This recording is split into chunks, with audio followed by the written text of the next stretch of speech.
In this video I'm going to be talking about installing the PrintBite Plus printing surface.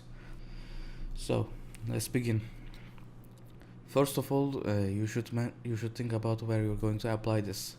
If you are using a PCB heater, you shouldn't apply it on top of the PCB heater directly, but you can just put a piece of glass on top and then apply it on the glass. You don't need anything fancy like a borosilicate glass, you can just use any old window glass for this.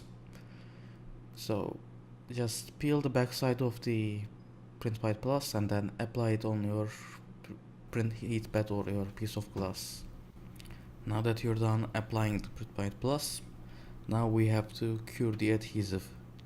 To do this, place a damp piece of cloth or towel on top of the printing surface and make sure it doesn't short out anything, and then turn on your 3D printer.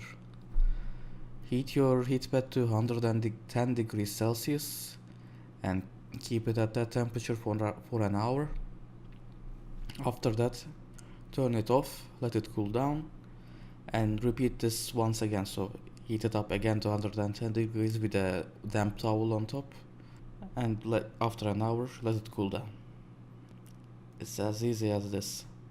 So I hope you found this video useful, and if you did, please leave a like below. Thanks for watching.